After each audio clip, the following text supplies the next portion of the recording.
अस्सलाम वालेकुम। मुल्की और गैर मुल्की ताज़ा तरीन खबरों और करंट इशू से बाखबर रहने के लिए हमारा चैनल सब्सक्राइब कीजिए। रुक करेंगे लाहौर का, जहां से रिपोर्ट कर रहे हैं हमारे नुमाइंदे इरफान खान। पंजाब काबीना ने नई बल्दियाती निज़ाम के लिए मुसव्वदा कानून की मंजूरी दे दी। वजीर आला उस्मान बुज़दार की ज़ेर सदारत पंजाब काबीना के इजलास में अहम फैसले किए गए, जिसमें आइंदा बल्दियाती इंतखाबात जमाती बुनियादों पर बराह रास्त करवाया जाना शामिल है।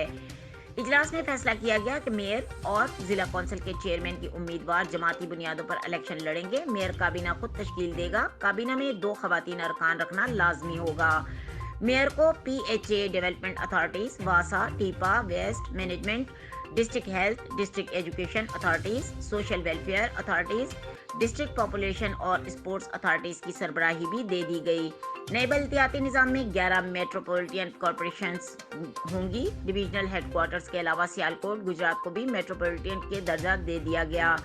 पंजाब काबीना ने कमर्शियल प्रॉपर्टी टैक्स में इजाफे का फैसला भी कलअदम करार दे दिया। कमर्शियल प्रॉपर्टी टैक्स जमा करवाने को आइंदा टैक्स फीस में एडजस्ट किया जाएगा। काबीना ने स्कूल्स एजुकेशन की खाली असामियों पर फौरी भर्ती की मंजूरी समेत गैर मनकूला सरकारी अराजी पर तजावुजात के खात्मे की ऑर्डिनेंस 2021 की उसूली मंजूरी दे दी। मजीद खबरों और अपडेट के लिए देखते रहें के न्यूज़ चैनल इंटरनेशनल।